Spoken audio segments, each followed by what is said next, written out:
Ya. Bueno, entonces les decía, este seminario va a ser Fundamentos Matemáticos del Aprendizaje Profundo, ¿no? Entonces,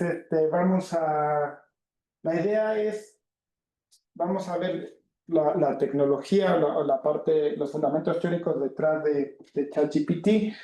Y pues esto tiene una historia pues larga, en general de inteligencia artificial. Ha habido varios intentos por replicar la inteligencia humana, ¿no?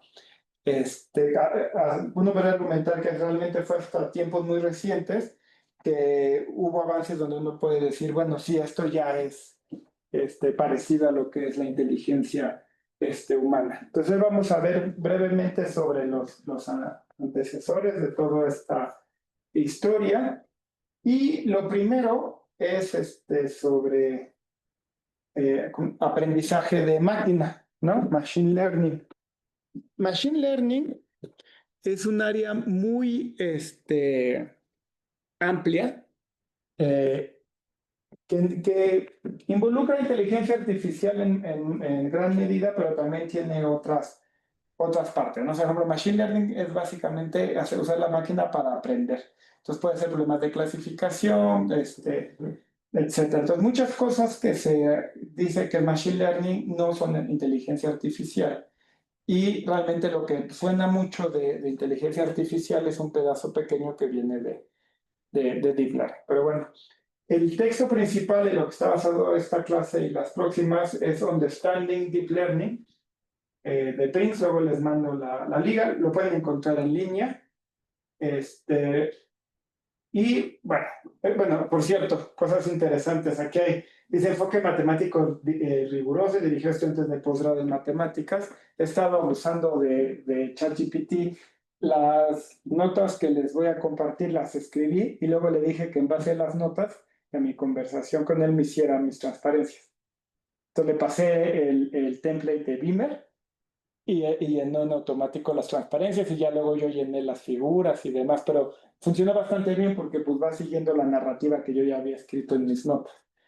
Entonces, bueno, eh, esa definición es la que traté de dar una definición como muy matemática de qué es aprendizaje de máquina. Digo que intenté porque no encontré tal cual una definición matemática que me satisfaciera. O sea, hay muchas como nociones intuitivas. O sea, cuando la gente te define las cosas, te lo define de manera como intuitiva para que entiendas, ¿no? Me gustaría una definición matemática de qué quiere decir Machine Learning.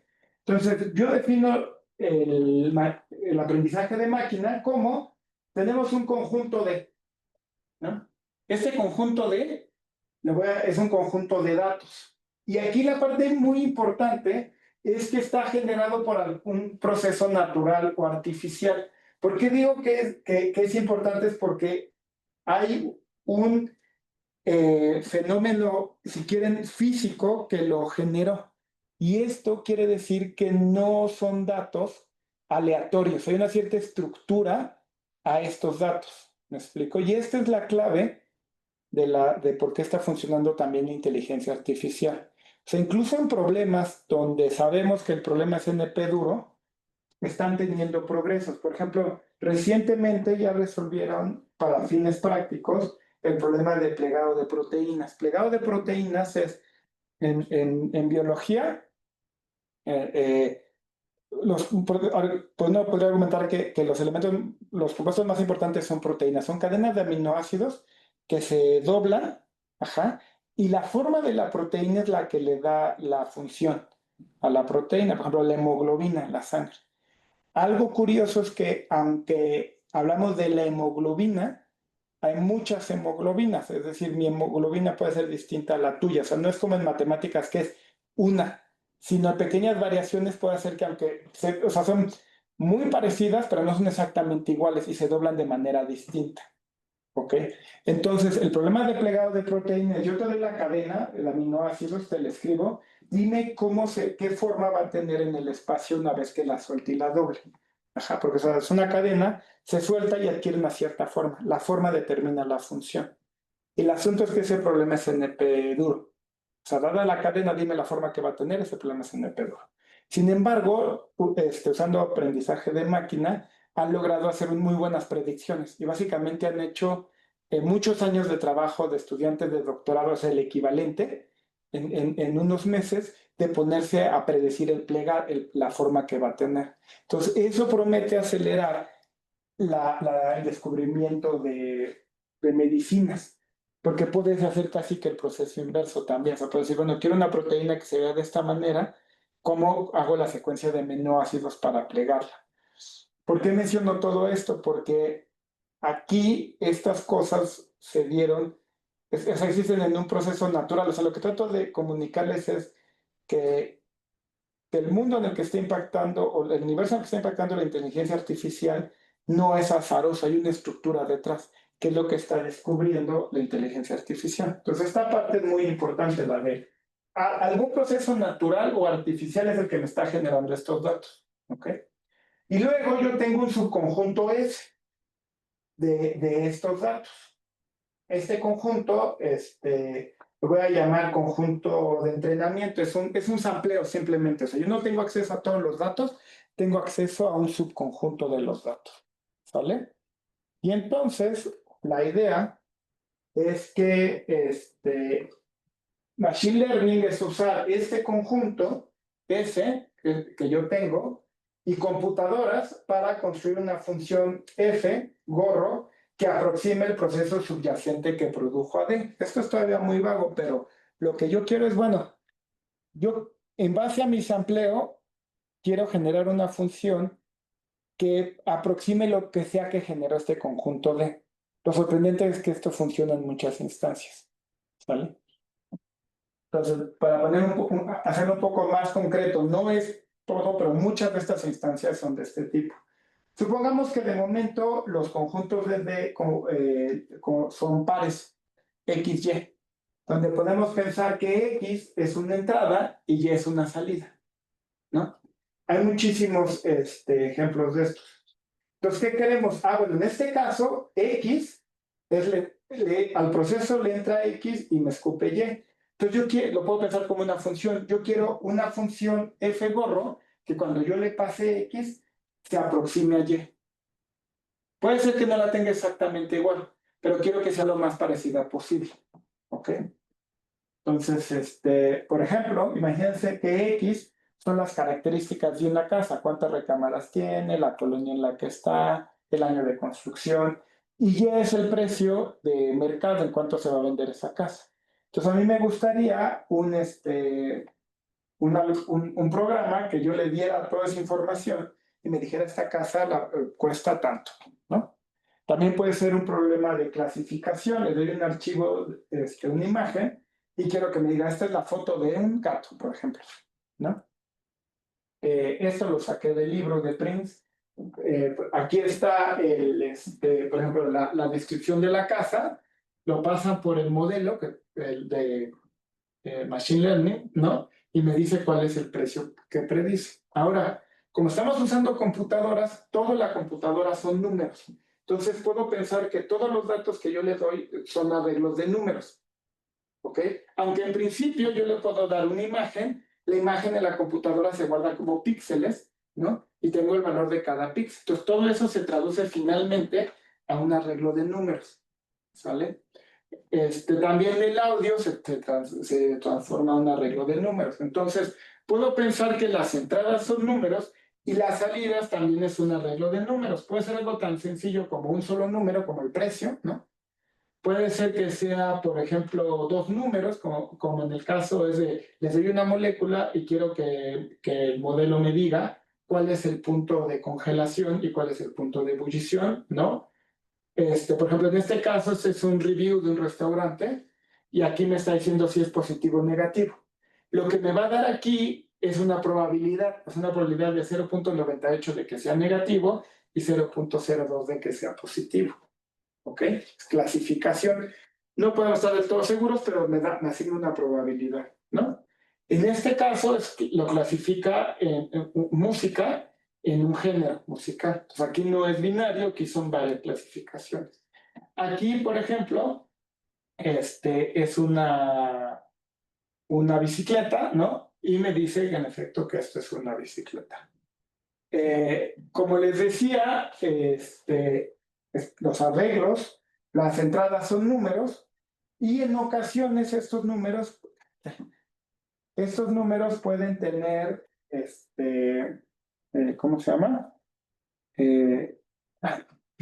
Bueno, si me pasas tu correo. Claro. Estos números pueden tener una cierta estructura, relación entre sí que se puede usar para Voy a esconder esto. Bueno, que se puede usar para mejorar el algoritmo, ¿no? O sea, por ejemplo, aquí hay la imagen de unas vacas, ¿no? Y yo quiero que se dé cuenta qué partes de esta imagen son vacas. Entonces, por ejemplo, la salida es, en azul está lo que corresponde a las vacas. Ahora, ¿por qué es importante en este caso la posición de los píxeles? Porque si está cerca de un píxel que es una vaca, es más probable que seas una vaca. ¿Vale? En este segundo ejemplo, esto es un mapa de profundidad. Entonces, según el color, entre más rojo está más cerca y entre más azul está más lejos. Ahí también la posición relativa de los píxeles me podría ayudar a determinar esa profundidad, ¿no? No es tan claro como en el caso de las vacas, pero sí. Pero, por ejemplo, aquí es una canción y quiero extraer la letra. Ahí no es tan clara cómo hay una relación entre la posición relativa de los números y la salida. ¿Me explico? Entonces, eso no es para ejemplificar cómo estas relaciones pueden ser muy fuertes o más débiles. Por ejemplo, aquí es una traducción de un texto del inglés al francés, ¿no? Y aquí es interesante porque puede haber varias traducciones válidas, ¿no? Este otro ejemplo es lo que hemos visto recientemente, ¿no? O sea, crea una imagen a partir de una descripción. Bueno, ahí pues no es no hay una relación tan estrecha entre la estructura de la entrada y la salida. ¿Vale? Entonces, bueno, nada más para fijar ideas ya en un término matemático, vamos a suponer que las X, ¿no? Vamos a dar el caso más simple, que los pares XY, ¿no? Que están en mi vector central están generados por una función continua F. ¿Ok? Y vamos a restringir de momento, el conjunto de todos los posibles valores para F a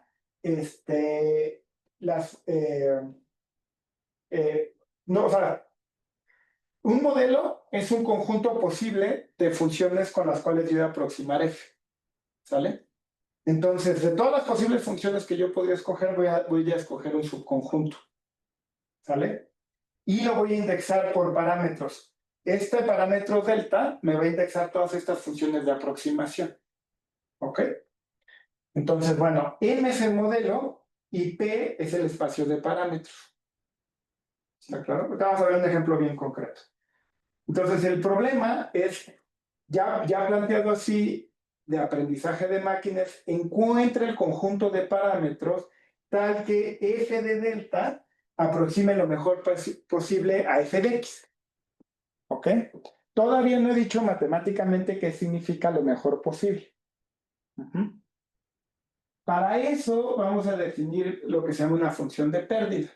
Entonces, una función de pérdida me dice qué tan lejos estoy de aproximar a la función f. Ahora, recuerden que yo solo tengo acceso a mi conjunto de sampleo, S, ¿no? Entonces, una función de pérdida, L, asigna a cada conjunto de parámetros, o cada elección de parámetros, mejor dicho, una pérdida L de delta. Ajá. Y el objetivo es minimizar esta pérdida. ¿Ok? Fíjense. Entonces, una elección que se usa mucho, y después veremos por qué se usa, es mínimos cuadrados. Entonces, sobre mi conjunto de sampleo, ese conjunto que yo tengo para entrenar a mi modelo, a mi algoritmo, me fijo en todos los pares XY que tengo ahí, calculo mi modelo actual, ¿no? Le resto lo que debería de ser y lo elevo al cuadrado. Eso lo hemos visto antes, es mínimos cuadrados. Ahí la idea es minimizar la suma de todos esos errores al cuadrado. ¿Sale? Entonces, como ejemplo de juguete, vamos a suponer de momento que restringo todavía más mi conjunto de mi modelo y simplemente voy a considerar líneas rectas, ¿no? Entonces, para yo definir una línea recta en el plano, pues solo tengo que dar su pendiente y su ordenada al origen, MB, ¿no? Entonces, sí, es infinito, sí, pero bueno, ya consta de dos parámetros, ¿sale? Entonces, f de delta, o sea, los deltas van a ser una pendiente y una ordenada. Y f de delta va a ser la recta que tiene esa pendiente y esa ordenada, ¿sale? Entonces, en este caso, nuestro conjunto de parámetros yo lo puedo identificar con R2, con el plano, ¿no? Y, bueno, se lo dije, aquí hay ejemplos, ¿no? Estos puntos que están en naranja son los puntos de entrada, y estas líneas que están pintadas acá son diferentes rectas para diferentes selecciones de parámetros, ¿sale? Lo que está aquí marcado, pues es la distancia, ¿no? O sea, yo, por ejemplo, aquí, en este valor de X, yo predigo este valor, pero el valor real es el de hasta acá. Entonces, el error que tengo es esta distancia, elevada al cuadrado. Entonces, la suma de todas estas distancias elevadas al cuadrado. Entonces, mi pérdida, en este caso, es de 7.07. Y así, esta es la que mejor aproxima, ¿sale? En este caso particular, los puntos no están sobre una línea, entonces no hay una línea que me vaya a dar un cero de pérdida, todas van a tener algo de error. Pues a mí me gustaría encontrar cuál es la línea, ¿no? Que minimiza los errores, ¿ok? Eso lo estamos platicando con Machine Learning, pero no es otra cosa que minimización por una regresión lineal, no minimización por mínimos cuadrados. Pero planteado en esta idea de formalizarlo como Deep Learning, bueno, como Machine Learning, perdón. Bueno, una insight importante, común a todos estos modelos, sin importar, o sea, ya una vez que ya no nos quedemos con rectas, es la siguiente, fíjense. La función de pérdida, si ustedes se fijan, es una función que va de R2 en R, ¿no? Para ese ejemplo particular, ¿no? Yo les doy pendiente y ordenada y me dice cuánto pierdes, un número real. Eso quiere decir que la puedo visualizar como una superficie. Tu coordenada X es la pendiente, la ordenada, y la coordenada en Z es la pérdida. Visto así, pues ya lo veo como una superficie en R2, en R3, perdón. Y lo que yo estoy buscando es el punto más bajo de esa superficie.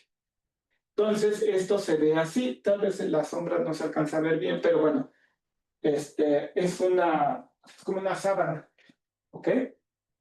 Y aquí están puestos la elección de parámetros. Los parámetros viven en R2 y aquí está arriba está la función de pérdida. Entonces, esta superficie, yo estoy buscando el punto más abajo de esta superficie.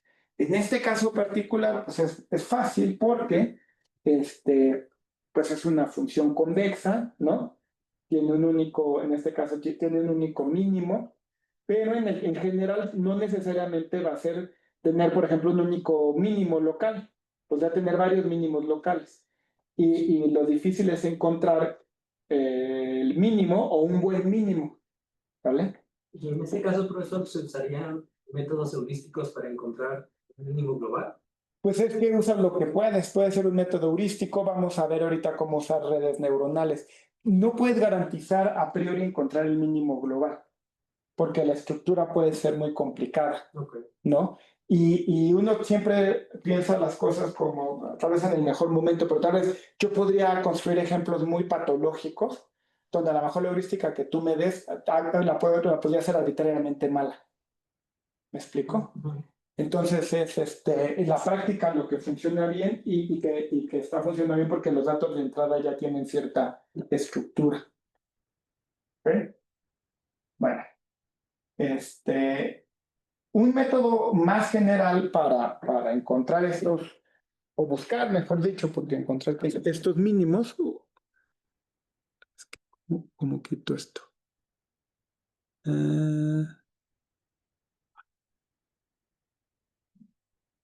Ahí está, ya. Es la siguiente.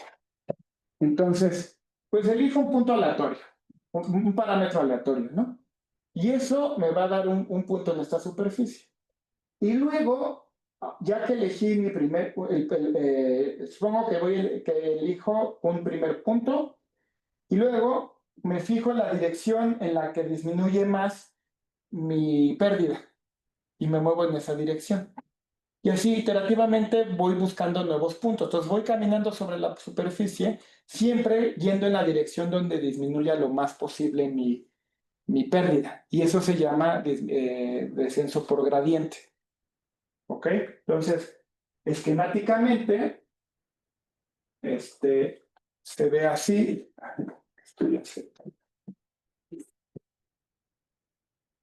En este caso, sí, yo empecé en el cero, ¿no? Que va a corresponder a esta recta. ¿Ok? Y luego la dirección donde disminuye más es para acá. ¿Sí? Eso se llama método gradiente porque en efecto es el gradiente que se ve en cálculo. ¿Vale? Y caminas al 1. Y luego buscas la diferencia y caminas al 2 hasta que llegas al 4, ¿no? Que es la que mejor aproxima. Entonces, este método, aunque en este caso se puede hacer directamente, o sea, puedes calcular el mínimo de manera directa, es más general y funciona bien en otras instancias, ¿no? Si necesitamos, ¿cómo se llama? Por ejemplo, poder calcular el gradiente, cosa que no siempre es trivial, porque no siempre la función que tenemos pues, va a ser continua y diferenciable, pero si la escogemos, o sea, en parte, por ejemplo, mínimos cuadrados tiene esa ventaja, que se puede diferenciar fácilmente, ¿ok? Entonces es un juego de dos cosas, o sea, qué tan tu función de pérdida, qué panorama te está dando y qué tan fácil se presta para que hagas, por ejemplo, descenso por gradiente que sea diferenciable y demás. ¿Ok? Entonces, bueno, vamos a ver todo esto de Deep Learning y de ChatGPT y demás. Está basado en redes neuronales. Las redes neuronales son muy viejas en la historia de la inteligencia artificial y están inspiradas vagamente, bueno, o sea, superficialmente, porque lo que es que no hay que tomar esta analogía demasiado lejos, ¿no? Pero están basados en las neuronas del mundo biológico. Entonces, una neurona animal contiene ramas que se llaman dendritas que reciben señales de otras neuronas. Entonces, una neurona recibe señales de otras neuronas y luego, si estas señales alcanzan un cierto umbral, dispara. Se activa la neurona y comunica su señal a otras neuronas. Entonces, esquemáticamente es así. Aquí tengo la célula, las neuronas, estas se conectan a otras neuronas. Y estas, por ejemplo, pueden venir incluso de los ojos o pueden venir del oído, o sea, pueden ser información sensorial. Si el nivel de las señales alcanza cierto valor, un cierto umbral, esta dispara y manda una señal que puede ir a otras neuronas. Y con eso que está construido el cerebro. Pero digo que es que hasta, básicamente podría decir que hasta ahí acaba la analogía, porque, o sea, esto es como un nivel microscópico, es a nivel de la neurona, pero cómo se conectan entre ellas y demás, ya es otro tema. Pero bueno, entonces basado en esto, se pueden definir las neuronas artificiales. Entonces, una neurona artificial es una función que recibe entradas S1 hasta SR. Cada SI se multiplica por un peso, ¿vale? Luego se calcula la suma de los pesos multiplicados por las entradas. Se le añade un sesgo, o sea, un término lineal. Y esto se llama el valor de preactivación. Entonces, primero, si se fijan, está calculando una función afín. ¿no? En las entradas. Y luego ese valor lo va a pasar por una función de activación. Esta función de activación pretende emular este comportamiento de umbral. O sea, si llega a cierto nivel, dispara. Ese es el análogo, ¿no? Hay muchas funciones de activación. Entonces, bueno, ahorita vemos el ejemplo. Entonces, la salida de la neurona va a ser esta suma de las entradas multiplicadas por los pesos, más el sesgo, más el sesgo, perdón, pasado por la función de activación. ¿Ok?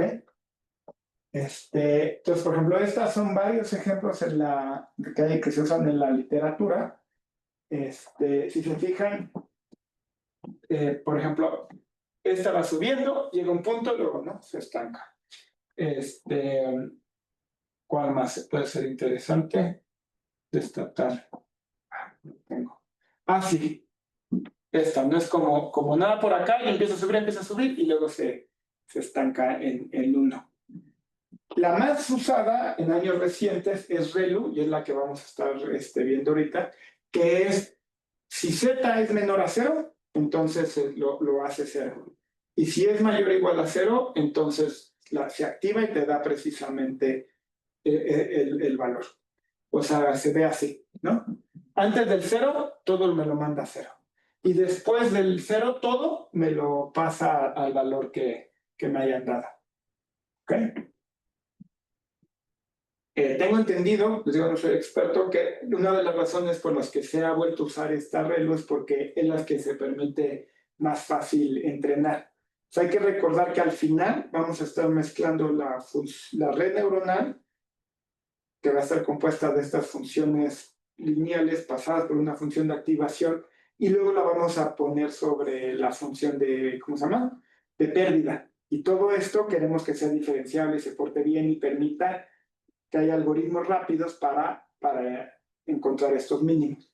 Entonces ahí hay también un punto de haz la elección adecuada para que el resultado final sea, entre comillas, fácilmente entrenable por la computadora. ¿Okay? Bueno, entonces una red neuronal consiste de una capa de neuronas. Puede ser una o varias capas, ¿no? Entonces, la entrada, que en este caso, de nuevo, es un vector de números, de n números, se le pasa a la primera capa. Cada capa, que consta de varias neuronas, hace su cálculo, que es de nuevo esta función lineal, pasada o afín, mejor dicho, y que después pasa por una función de activación. Y esos pueden ir ya a la salida directamente o pueden ir a una segunda capa. ¿Ok? La salida final típicamente se calcula muy parecido a la anterior, es simplemente una función afín de los términos de la última capa, ¿no? Multiplicados por un peso y con un sesgo.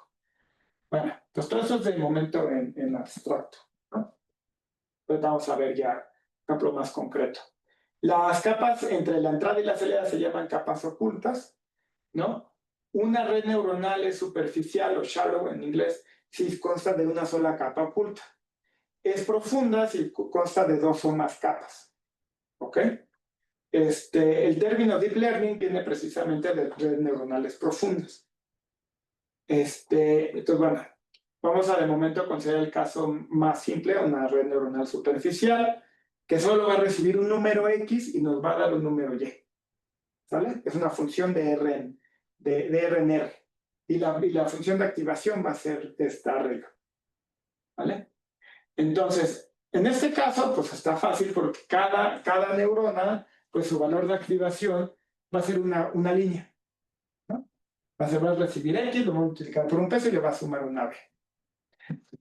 Entonces, esto define una línea en el plano. Una vez que pasa por la función de activación, esta línea pues se va a recortar, ¿no? O sea, si mi línea era así, pues esta parte la voy a la parte que es negativa la voy a hacer 0 y la otra la voy a mantener. La voy a cortar, la parte del 0 la parte negativa la voy a pasar al 0. Pero luego la salida, el final, pues va a ser un B más un peso por cada una de estas que ya pasé por una función de activación. Observen que este peso en principio puede ser negativo. Entonces ahí podría tener una contribución negativa.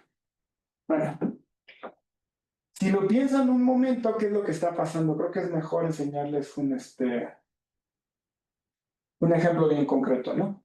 Entonces, fíjense, aquí tengo la entrada es X y aquí tengo la función de preactivación, antes de pasarlo por la función de activación de tres, ¿cómo se llama? De tres neuronas, ¿ok? Entonces, una vez que lo paso, la parte que es negativa se va a cero, la parte que es negativa se va a cero y la parte que es negativa se va a cero. Luego se multiplica por un peso. En este caso, el peso fue negativo, por lo que esto se me vuelve negativo, ¿no? Esto lo creció un poco, ¿no? Y luego, finalmente, la salida es la suma de todas estas tres. Observen que, por ejemplo, aquí yo tengo la suma de este segmento, ¿no? Este segmento, ¿en dónde está el cero? En este corte, esta vale cero, ¿sale? Aquí esta vale cero, la única contribución que tengo es la de acá. Entonces, este segmento es un segmento lineal. Luego, ¿cuál es mi siguiente intervalo? Pues donde este deja de valer cero, ¿no? Hasta el otro que vale cero, o sea, es decir, como en esta franja, ¿no? De aquí. Ahí la contribución está dada por esta, ¿sale? Por esta y todavía por esta, ¿ok? Y luego finalmente ya, o sea, aquí estoy sumando estas dos, ¿sale? Luego finalmente, ¿cuál se vuelve a ser? Empieza a involucrarse esta, ¿no? Ajá, entonces tengo esta y finalmente ya tengo la contribución. Esta se vuelve cero, ¿no? Y las únicas que sobreviven son esta y esta. Todo fue todo este show es para convencerlos de que si lo piensan realmente, ¿qué es lo que estoy haciendo? Pues una función lineal a pedazos, ¿no? Es una concatenación de segmentos de recta. ¿Ok? Entonces, no es de sorprender que una función neuronal, una red neuronal superficial, es decir, de una sola capa, me pueda aproximar cualquier función continua en un dominio compacto con precisión arbitraria.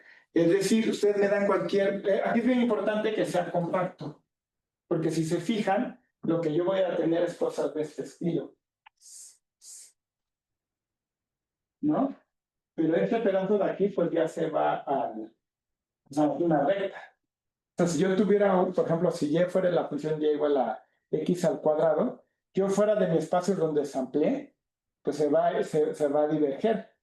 ¿Me explico? Entonces, es muy importante que se llama teorema de aproximación, es en un intervalo compacto, porque ahí sí puedo aproximarlo tanto como yo quiera con una poligonal. Entonces, esta función con 5 segmentos de recta, pues me queda aproximada de esta manera. Si yo aumento el número de regiones, pues me queda así, y ya con 20 lo está siguiendo bastante bien. ¿Ok? Entonces, esto es en este ejemplo, pues sencillo, ¿no? De una función de los reales en los reales. ¿Vale? Eso de 5, 10 y 20 son las capas ocultas. No, ese es el número de neuronas. Cada neurona solo hay una capa oculta. Algo que, bueno, las redes neuronales antes se dibujan así, ¿no? Está la entrada X y tengo las neuronas. Entonces, esto va a estas entradas, ¿no? Y esta es una capa. En este caso solo tenemos una capa y ya después todo esto va a la salida. Entonces, estas son las que te determinan la suma de rectas, ¿no? Entonces, de hecho, si tienes si tienes R neuronas en la capa oculta, vas a tener R más 1 regiones. R más 1 pedazos de línea. No, porque lo puedes ver como intervalos donde se hacen cero. Como si yo te dibujo una línea, ¿no? Y entonces te dibujo intervalos. Entonces, si yo dibujo, por ejemplo, 3 intervalos, pues voy a tener 1, 2, 3, 4, 5, 6. Me falló aquí. Ah, no, es que se hacen 0. Que no me queda. Ah, no, es que no, lo hice mal. Claro, porque como es ReLU, son intervalos abiertos hacia la derecha, ¿no? Lo debía haber hecho así. Aquí deja de valer 0, ¿no? Tal vez aquí, porque va en el otro sentido, ¿no? O sea, son abiertos a la izquierda. Entonces, ahora sí, tengo 3, tengo 1, 2, 3, 4. Los intervalos abiertos a la izquierda o a la derecha, n de ellos te van a generar en la recta real, pues n más 1, intervalos distintos, y estos van a corresponder cuando los veas en R2 a pedazos de recta. ¿Ve? Pues bueno, si tenemos R neuronas, vamos a tener R más un segmento de rectas, y ya puedes demostrar que cualquier función continua, pues si tienes 1.000.000 de estas cosas, pues lo puedes aproximar tanto como quieras, porque pues esto va a ser una poligonal, ¿no? Que puede ir tan cerca como tú quieras de tu función. ¿Sale? Pero esto es antes de usar la función de activación, ¿no? Eso es ya incluso después de usar la función de activación. La función de activación, si te fijas, lo que está haciendo es cortarme mi recta. Entonces esta recta, la vuelve a ser. Por eso es que yo los estoy pintando así. O sea, es decir, por ejemplo, esta blanca, antes de aquí es 0. Y luego de aquí es mayor a 0, ¿no? Este amarillo es mayor a 0 y aquí se vuelve 0. Entonces, si ponemos el ejemplo de que mi función es la transformación de grados Celsius a Fahrenheit, por ejemplo, Ajá, entonces yo recibo ese dato de grados Celsius, ajá, entra por esa primera neurona, ajá. calculamos los pesos con respecto a la siguiente capa y me va a decir sobre qué neurona se va a activar, y a partir de ahí va a salir la aproximación hacia los grados Fahrenheit. No, va a ser así. Entonces vamos a tomar este ejemplo particular, ¿no? Entonces, yo tengo mi salida. ¿Quieres Celsius a Fahrenheit o Fahrenheit? Ajá, Celsius a Fahrenheit. Ok, entonces, mi entrada va a ser Celsius y mi salida va a ser Fahrenheit, ¿no? Ahora, según yo, en este caso es fácil porque la fórmula es una línea, ¿no? Exacto. Entonces, en este caso no me la sé, pero va a ser una línea. Ahí, pues, tal vez conste de 2 segmentos. Va a ser tal vez un pedazo. Pues aquí se pone interesante cuando llegas, por ejemplo, al 0, ¿no? Porque aquí tal vez vas a tener que hacer una neurona que sea positiva, pero que luego vas a multiplicar por un peso negativo, ¿no? Y luego vas a tener que usar otra neurona que sea 0 para acá, pero que sea multiplicada por un peso positivo. Así. Entonces, cuando tú le des la X, ¿no? Cuando tú llega la X, esto va a entrar a 2 neuronas. La amarilla, que va a estar activada de aquí para allá, ¿no? Y la azul, que va a estar activada en adelante. Estas dos después se van a sumar, ¿no? Esta la vas a multiplicar por un peso negativo para que te quede negativa, y la otra, pues, no sé por qué la multiplicas. ¿Ok? En el ejemplo donde no es lineal, a lo mejor tú tienes una parábola. Y es igual, tú quieres Y y tú quieres X. Entonces ahí tú vas a tener, por cada neurona, vas a tener un segmentito así. ¿Vale? De línea. Bueno, es que no es tal cual por cada neurona porque simultáneamente puede haber varias activas, pero como la suma es lineal, te va a quedar un segmento de línea. ¿Sale? Entonces a lo mejor te va a quedar algo de este estilo, pues. ¿Ok? Donde no quiere decir que haya solo una neurona activada, hay varias, pero su suma es un segmento de receptor. Sí, creo que vale la pena ver más a detalle este ejemplo, ¿no? Mira, donde se activan varias. Ajá, en la parte que está en gris, ¿no? Si te fijas, deja de estar activa esta, pero no sé, funda la del medio, ¿no? esta, mejor de aquí para allá. Cuando paso de aquí para allá, Ujú. está activa esta, ¿no? Las tres. Las tres, está activa esta y esta, y esta. Ajá. La suma de estas tres, o sea, la suma de líneas rectas te da una línea recta, Ujú. ¿no? Y eso lo puedes ver fácilmente, porque, o sea, si tú sumas y igual a m1x más b1 más m2x más d2, o sea, estas dos son líneas rectas, ¿no? Pues esto es m1 más m2x más d1 más d2, ¿ok? Entonces, aunque haya varias neuronas activas, mientras estén en el intervalo en las que esas neuronas están activas, eso va a ser una línea recta. Cuando cambies de intervalo, se va a desactivar unas y se van a activar otras, probablemente, y entonces cambia tu línea recta. Lo que termina pasando es que tienes una función lineal a pedazos.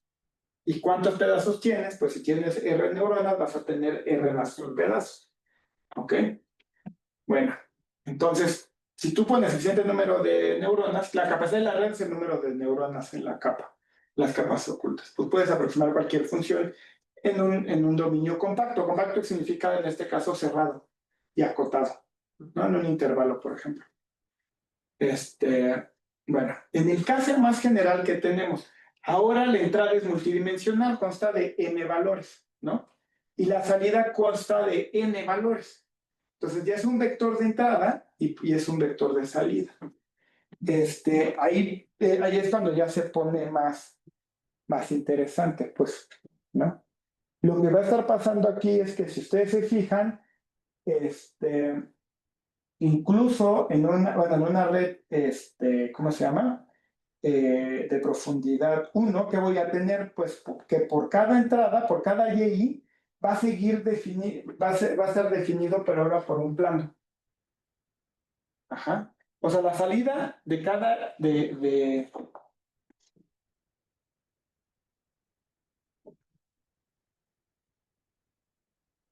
Yo tengo, por ejemplo, entrada X1, X2, ¿no? Okay. Tengo mis neuronas en mi capa oculta.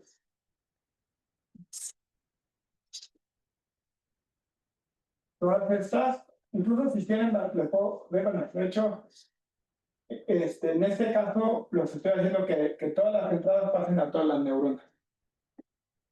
No siempre es así, pero para nosotros no importa porque multiplicas por 0 y ya está. O sea, si haces el peso 0 es como si esa lista no existiera, ¿no? Pero de momento podemos suponer que todas las entradas pasan a todas las neuronas. Luego, hacen tengo la mejor dos salidas, ¿no?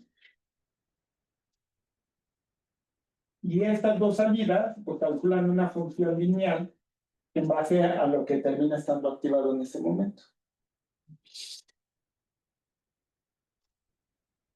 ¿Ok? Pero observen una cosa, entonces, para una de estas, esto, aquí tengo M, y acá tengo N. Esta es una función de Rm en R. El valor final bueno, da un valor real. Pero si se fijan, es un hiperplano.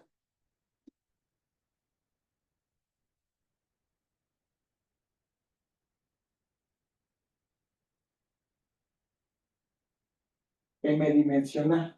Pues así como en el ejemplo primero era de R en R, me resultó hacer una línea, si fuera en R2, pues va a ser algo bueno, en este caso lo del estilo AX1 más AX2, perdón, B más C, ¿no? Esto es un hiperplano en R2, ¿ok?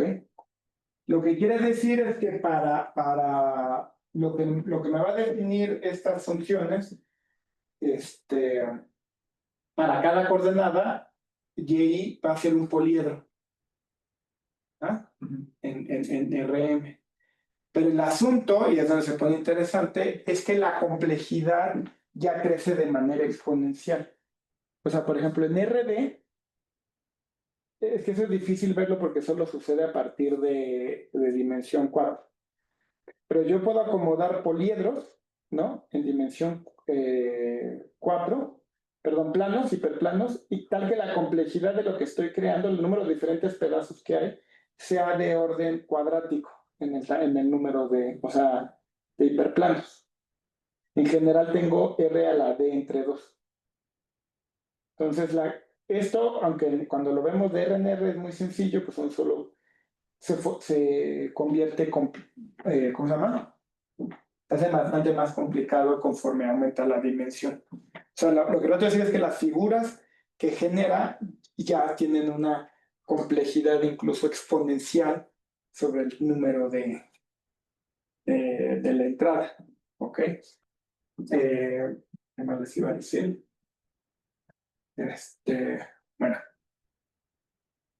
y ya, sí, entonces eso genera un hiperplano. Eso los dije. Y bueno, y ya, ese es por hoy, ¿no? La introducción. Ya la próxima clase, no sé qué veremos. Perdón, la próxima semana no hay clases, pues algo de vacaciones. Pues sería hasta dentro de 2. Y sí es importante usar la regla, ¿verdad? Como activación. Sí, tengo entendido que sí.